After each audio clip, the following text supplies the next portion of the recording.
오늘은 13장 믿음과 행함은 동반됨을 낭독합니다. 예수님께서는 자기의 백성을 죄에서 구원하시기 위해 돌아가셨다. 그러므로 그리스도의 구속은 하나님의 율법을 더 이상 범하지 않는다는 것과 모든 죄악으로부터 자유케 된다는 것을 의미한다. 오늘 여기 아주 의미심장한 말이 있네요. 다시 한번 읽어봐야 되겠습니다. 오늘 13장 믿음과 행함은 동반됨. 예수님께서는 자기의 백성을 죄에서 구원하시기 위해 돌아가셨다. 그러므로 그리스도의 구속은 하나님의 율법을 더 이상 범하지 않는다는 것과 모든 죄악으로부터 자유케 된다는 것을 의미한다. 와, 오늘 또 보석을 캐네요. 로마서 8장 1, 2절이 여기 들어있네요. 그리스도 안에 있으면 정죄함이 없나니 이는 생명의 성령의 법이 우리를 죄와 사망에서 해방하였습니다. 그 말씀이 있었거든요.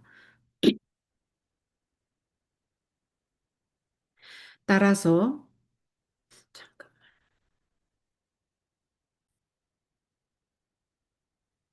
따라서 하나님의 율법에 대하여 저항하는 마음을 품는 어떠한 심령도 우주 앞에서 율법을 옹호하고 존귀케 하시기 위하여 갈바리에서 고통을 당하신 그리스도와 조화를 이루지 못한다.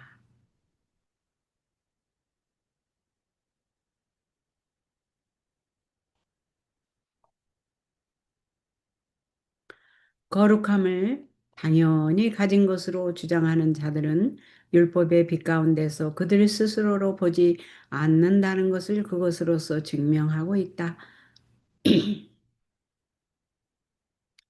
그들은 깨우침을 받지 않았고 모든 형태의 이기심과 교만을 몹시 싫어하지 않는다. 잠깐 기도하겠습니다. 하늘에 계신 아버지, 또 성경 말씀을 잘 이해하도록 참고서 역할을 하는 Y주석 그의 저서 중에 믿음과 행함을 낭독하고 있습니다. 믿음과 행함이 동반된다는 오늘 서브타일을 지금 읽고 있습니다. 하나님의 진리의 성령의 역사가 우리의 마음에 일깨움을 주셔서 진리로 인도해 주시기를 예수님 이름으로 기도합니다. 아멘. 기도 이제 시작하고 읽어야 될 것 같습니다. 이게 다 이렇게 이해하기가 쉽지 않은 말들이 많이 나오기 때문에 다시 한번 읽어야 되겠네요. 거룩함을 당연히 가진 것으로 주장하는 자들은 율법의 빛 가운데서 그들 스스로를 보지 않는다는 것을 그것으로서 증명하고 있다. 그들은 깨우침을 받지 않았고 모든 형태의 이기심과 교만을 몹시 싫어하지 않는다. 하나님께서는 모든 형태의 이기심과 교만을 싫어하시는데 여기 거룩함을 당연히 가진 것으로 주장하는 자들은 반대네요. 저들의 죄로 얼룩진 입술로부터 모순된 말이 흘러나온다. 나는 거룩하며 죄가 없다. 예수님께서는 만약 내가 율법을 지킨다면 은혜에서 떨어져 나간다고 나에게 가르치신다.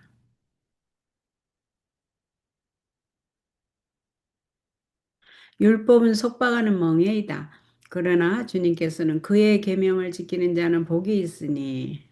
그러니까 아까 그 거룩함을 당연히 가진 것으로 주장하는 사람들은 자기가 율법을 지키며 은혜에서 떨어져 나가고 율법은 속박하는 명예라고 생각한다는 거예요. 그러나 주님은 여기 예수님이시죠. 그러나 주님께서는 그의 계명을 지키는 자는 복이 있으니 이는 저희가 이 계명을 지키는 자는 복이 있대요. 왜냐하면 이 율법이 계명이 결국 하나님 사랑과 인류에 대한 사랑이잖아요. 그렇죠? 예. 그거를 이해해야 됩니다. 그의 계명을 지키는 자는 복이 있으니 이는 저희가 생명나무에 나아가며 문들을 통하여 성에 들어갈 권세를 얻으려 함이로다고 말씀하신다. 우리는 우리가 올바른 결정을 내리고 그에 따라 행동할 수 있도록 하나님의 말씀을 주의 깊게 연구하여야 한다. 우리는 우리가 올바른 결정을 내리고 그에 따라 행동할 수 있도록 하나님의 말씀을 주의 깊게 연구해야 한다.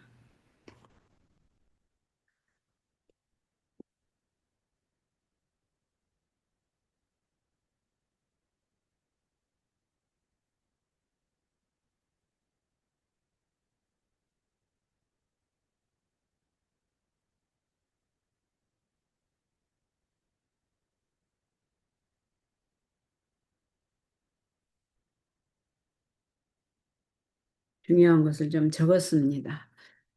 어,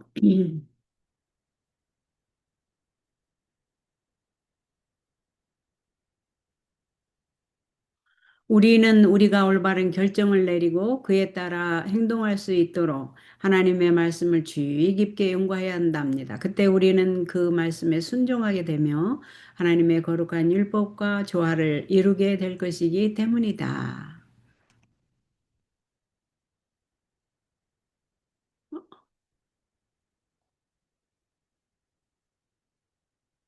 지금 믿음과 행함을 낭독하고 있습니다. 섭타일을 율법으로도 불순종으로도 구원받을 수 없음. 이게 무슨 말인가? 우리가 하나님의 율법과 조화를 이루어야 하는 반면에 우리는 율법의 행위로 구원을 얻을 수 없다. 그런가 하면 우리는 순종 없이 구원을 받을 수도 없다. 순종 없이 구원을 받을 수도 없다고 하네요. 율법은 품성을 측정하는 표준이다. 그러나 우리는 중생케 하는 그리스도의 은혜 없이 하나님의 계명을 지킬 수 없다. 오직 예수님만이 우리를 모든 죄에서 깨끗하게 하실 수 있다. 그렇죠. 예수님만이 오직 우리를 깨끗해 하실 수 있죠. 그죠? 그분은 율법으로 우리를 구원하지 않으시며 율법을 불순종할 때도 우리를 구원하지 않으실 것이다.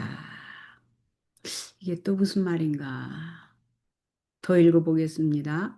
그리스도에 대한 우리의 사랑은 우리가 죄를 깨닫는 정도에 비례할 것이다. 우리가, 아니, 그리고 율법으로 죄를 깨닫게 된다. 그러나 우리 자신을 알게 될 때 우리를 모든 불의에서 구속하기 위해 자신을 우리에게 주신 예수님을 끊임없이 바라보도록 하자. 믿음으로 그리스도의 공로를 붙잡으라.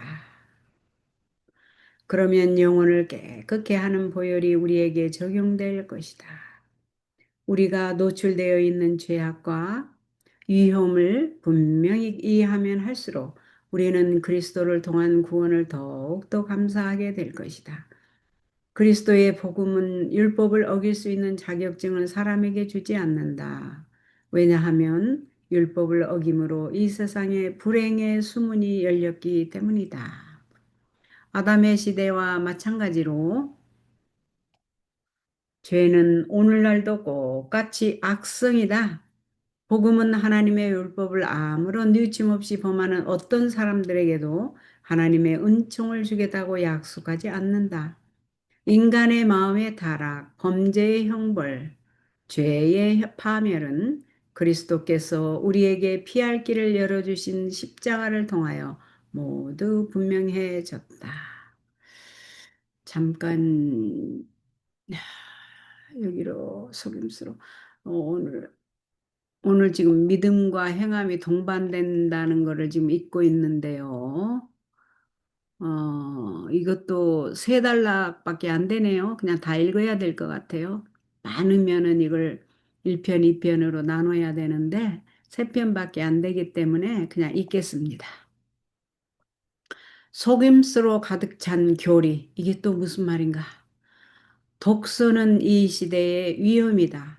그것은 영혼을 그리스도와 분리시킨다. 자기 자신의 의의를 신뢰하는 자들은 자기 자신의 의의를 신뢰하면 안 되는데 자기 자신의 의의를 신뢰하는 자들이 나오네요. 계속 읽겠습니다. 자기 자신의 의의를 신뢰하는 자들은 어떻게 그리스도를 통하여 구원에 이르러 오는지 이해할 수 없다. 그들은 죄를 의라고 부르고 의를 죄라고 부른다. 사탄이 트위스트, 오해와 오류와 기만으로 미혹하기 때문에 이렇게 의를 선이라고, 의를 악이라고 부르고, 죄를 의라고 부르고, 또 악을 선이라고 부르고, 의를 죄라고 부르고, 죄를 의라고 부르는 이런 일이 생기죠. 다 사탄이 미혹하는 영이냈죠. 그래서 성경 읽을 때 진리로 인도해 달라고 성령의 도우심을 구하는 기도를 하고 성경을 읽어야 됩니다. 그래서 제가 이 말씀 읽으면서 아까 기도했죠. 네.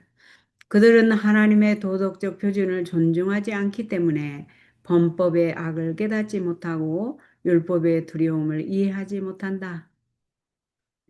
오늘날 거짓 회심이 그처럼 많은 까닭은 하나님의 율법에 대한 이해가 지나치게 낮기 때문이다. 의에 대한 하나님의 표준 대신에 사람들은 품성을 측정하는 그들 스스로의 표준을 세워왔다. 그들은 거울로 보는 것 같이 희미함으로 사람들에게 성화에 대한 거짓 사상을 제시하여 자만과 독선을 장려한다. 많은 사람들에 의해 주장되고 있는 성화의 교리는 속임수로 가득하다. 왜냐하면 그것은 육신적인 마음에 아첨하고 있기 때문이다. 그러나 죄인에게 전해져야 할 가장 적절한 것은 구속력 있는 하나님의 율법의 주장에 대한 진리이다. 믿음과 행함은 반드시 병행해야 한다. 행함이 없는 믿음은 그 자체가 죽은 것이기 때문이다. 행함이 없는 믿음은 그 자체가 죽은 것이라고 하네요.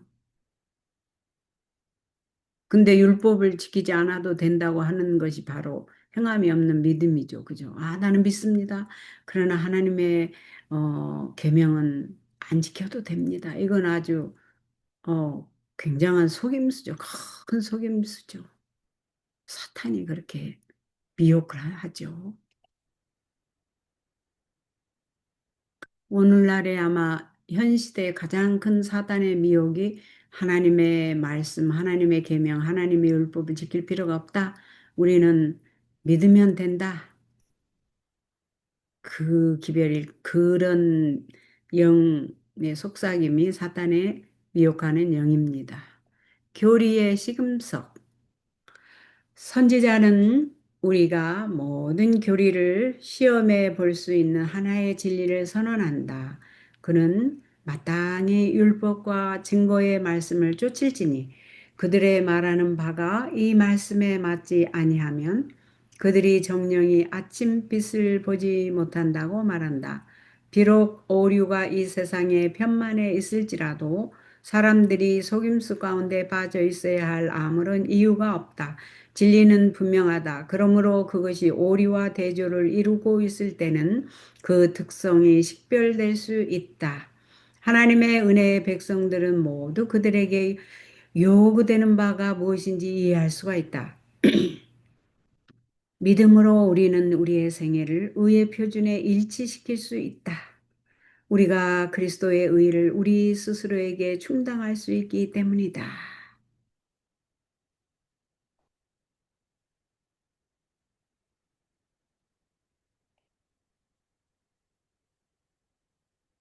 진리를 정직하게 찾는 자는 하나님의 말씀에서 진정한 성화를 위한 법칙을 발견할 것이다. 사도는 말한다.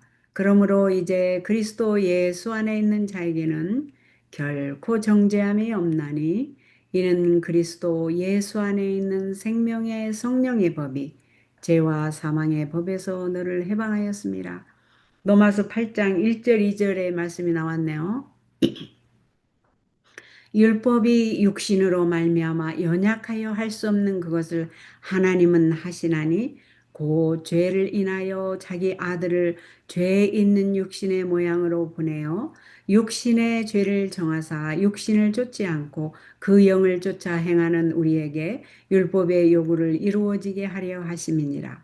육신을 쫓는 자는 육신의 일을, 영을 쫓는 자는 영의 일을 생각하나니 육신의 생각은 사망이요 영의 생각은 생명과 평안이니라.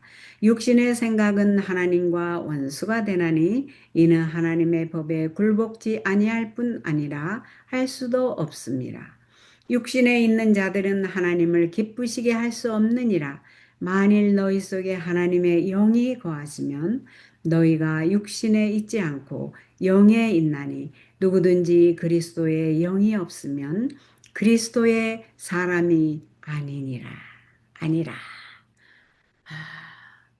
오늘은 여기까지 읽겠습니다. 13장이었죠? 믿음과 행함이 동반됨. 내일은 14장 믿음으로 말미암는 의의 경험의 개요. 믿음으로 말미암는 의가 믿음으로 말미암는 의의 경험이 어떻게 되는가를 설명해 주네요.